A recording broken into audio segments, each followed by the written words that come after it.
Hello and welcome back to ND Live. I'm Jac Collinsworth. It's a big show tonight. We're joined by Charlie Fiessinger. I'm not sure if people are going to recognize you without the red ball cap on, brother. But it's kind of the go-to look for me. That's how most people recognize me. But it's a trademark. It's an absolute trademark. If you had to choose right now, Heisman candidate, Everett Golson or Will Fuller, where are you going? Wow, both have obviously had tremendous years up to this point. If I had to guess, I'd say Ev. Just you look at previous Heisman winners, a whole lot of quarterbacks on that list.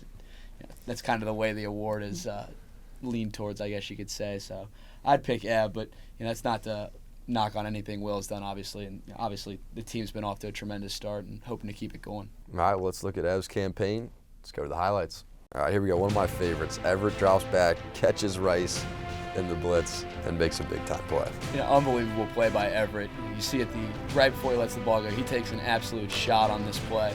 And obviously, tremendous play, rolling out, being able to launch a bomb and drop it right on the money. But, you look at the situation of the game going in right before halftime, the ability to kind of steal some, late-second momentum. All right, man, on to Michigan. Will Fuller's a little ticked off you didn't pick him.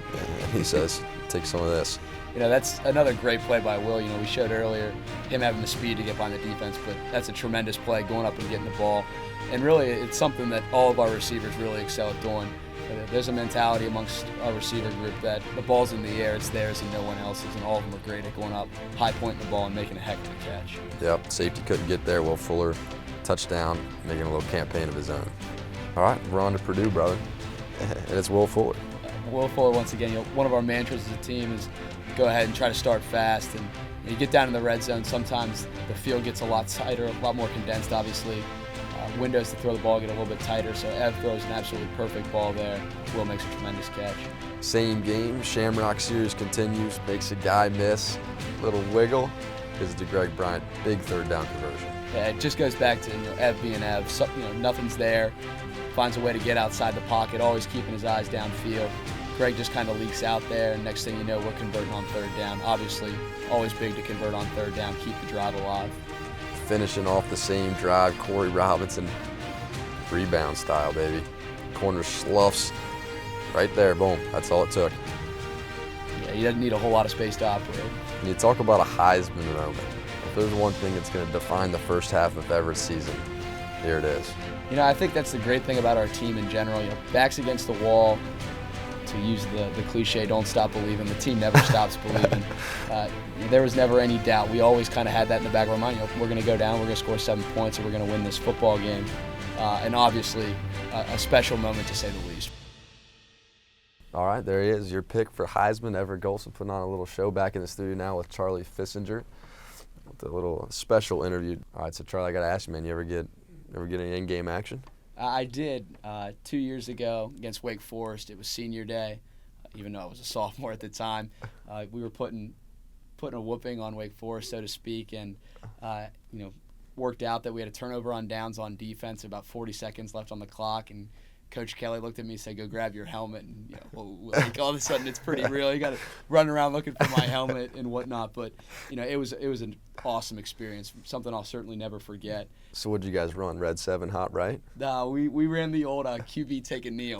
and Coach Kelly's advice to me was don't fumble the snap. So thankfully, I didn't fumble the snap and took the knee and got on with the rest of my day, so to speak. Take us through the progression of Everett Golson. How has he changed? You had the year away. What's different about him now?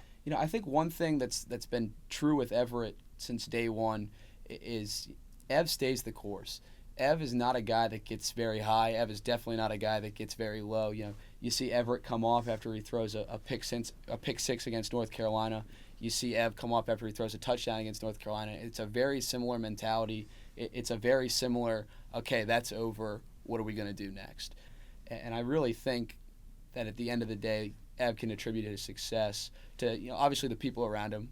We've been playing very well as an offense, but also to that kind of level-headedness. Ev is always out there, always going to be going to work, and like I said, he's never too high, never too low. All right, well, let's take a look at Coach Kelly's weekly press conference. Thanks for hanging out with us. Thanks for having me. Coach, what has to happen before Saturday? Look, first of all, we haven't been on grass since we were slipping down in New York on the ice, so we'll have to get on the grass as soon as we can. The conditions aren't great today, but we need to get on grass and get used to that. We'll certainly need to work on nonverbal cadence for the first time this year.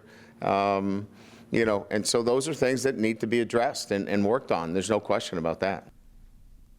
Coach Kelly said it, the nonverbal communication going to come into play. The Tomahawks are going to be coming down. It's a big-time game. It's going to be a sweet atmosphere in Florida State. What scares you most for Notre Dame going into an atmosphere like that? Well, I think it's just that one true road test that the Irish will face for the first time this season. Obviously a hostile environment, but so far Brian Kelly, throughout his tenure with the program, has been up for that hostile environment. 12-2 against the ACC. That's including last week's win against North Carolina. And then you look at Everett Golson just as a starter, 16-1 overall. But the Irish have actually lost a couple of games on the road against the ACC that they were favored in. One against Pittsburgh last season, late in the year, and then also in the 2011 bowl game against this Florida State program. So it'll be interesting to see if the Irish are up for the test. And Florida State, arguably the most athletic team that Notre Dame's played since the 2012 national championship game against Alabama. Tell me about some of their players. Well, I think it all starts with that 2012 recruiting class. They had 5 current contributors who are in the top 10 of their respective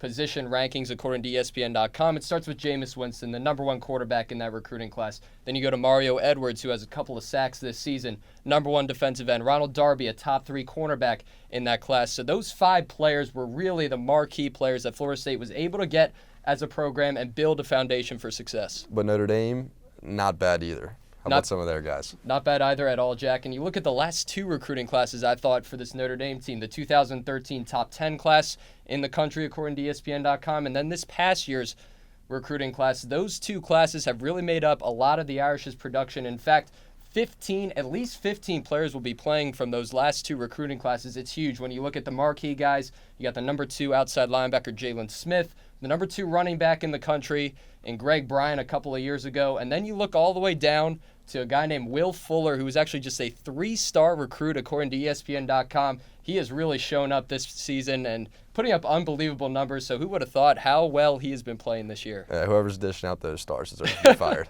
Rich, you put together a little piece to get us fired up for Saturday. Let's take a look. Redemption.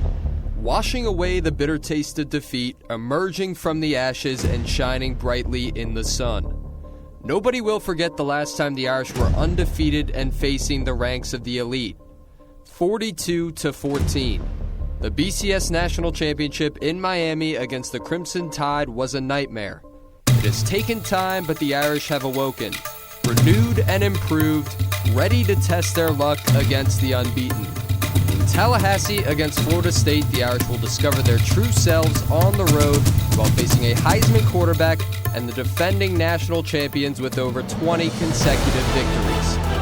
Thus far in 2014, the Irish have thrived. 6 games played with 6 victories. They're battle-tested and have proven to be resilient in close games. But there are 6 remaining matchups, and Saturday is the game that will truly define this team. Everett Golson and Will Fuller must continue their special rapport on offense. Sheldon Day and Jalen Smith must be the glue that holds the defense together. There's a reason this matchup has been deemed the game of the century in the past. It's a heavyweight title fight with 2 teams refusing to fall. Second chances can't be underestimated. They are rare and they are fleeting. Let's see if the Irish can make the most of this one with the eyes of the nation fixated upon them.